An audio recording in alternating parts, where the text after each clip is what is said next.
Assalamualaikum warahmatullahi wabarakatuh.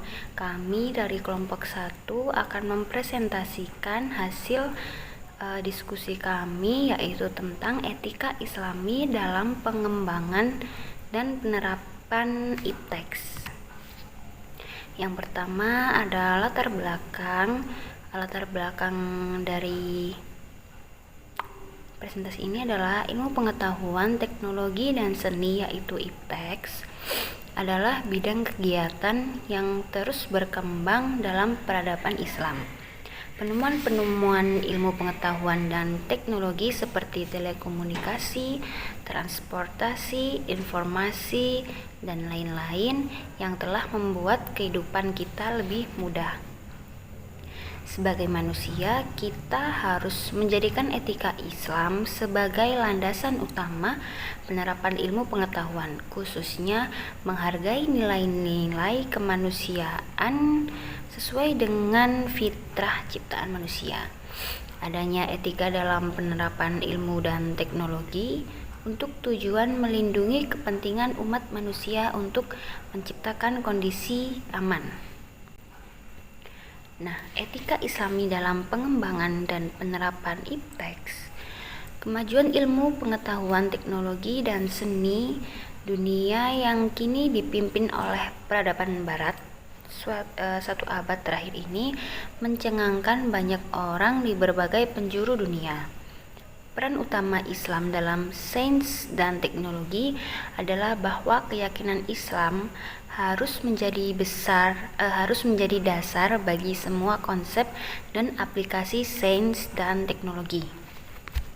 Peran kedua Islam dalam perkembangan iptek adalah bahwa syariah Islam harus dijadikan standar pemanfaatan iptek.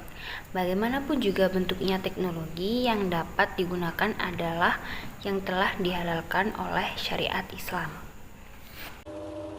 Beberapa etika Islam yang perlu diterapkan. Yang pertama, rasa tanggung jawab. Sesungguhnya ilmu adalah milik Allah yang diciptakan untuk digunakan manusia untuk mencapai kebahagiaan dalam hidupnya. Yang kedua, jujur. Kejujuran adalah karakter yang dimiliki dan diamalkan oleh Nabi dan para ulama, karena mereka lah orang-orang yang diberi pengetahuan. Yang ketiga, tawadhu. Mereka harus tahu bahwa harus rendah hati terhadap orang lain, serta menerapkan ilmu yang telah dikuasainya. Keempat, jangan sembunyikan ilmu yang dimiliki. Berhubungan dengan hal ini, Allah mengutuk orang-orang yang dengan sengaja menyembunyikan ilmu dan tidak mengajarkannya kepada orang lain. Nomor 5. Ilmu harus diamalkan.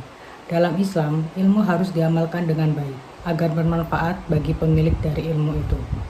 Nomor 6. Sehebat apapun ilmu seseorang, ia tidak boleh dilupakan dari kehidupan akhirat. Perlu untuk diketahui bahwa keberadaan ilmu adalah untuk mendekatkan manusia kepada Allah Subhanahu wa Ta'ala dan mempersiapkan kehidupannya untuk kehidupan yang akan datang, yaitu kehidupan akhirat. Dan untuk kesimpulannya, Islam sangat mementingkan pengembangan dan penguasaan ilmu pengetahuan dan teknologi untuk menjadi sarana ibadah umat Islam kepada Allah Subhanahu wa Ta'ala. Ilmu bukan hanya sarana untuk membantu manusia dalam mencapai tujuan hidupnya, tapi juga cara untuk memfungsikan kehidupan manusia tersebut di dunia. Beberapa etika Islam yang perlu untuk diterapkan dalam penerapan ilmu pengetahuan dan teknologi modern, antara lain menunjukkan rasa tanggung jawab kepada Allah Subhanahu wa Ta'ala, jujur, tidak menyembunyikan ilmu yang dimiliki, tawadhu, ilmu harus diamalkan dan tidak boleh melupakan kehidupan akhirat. Sekian presentasi dari kelompok 1. Wassalamualaikum warahmatullahi wabarakatuh.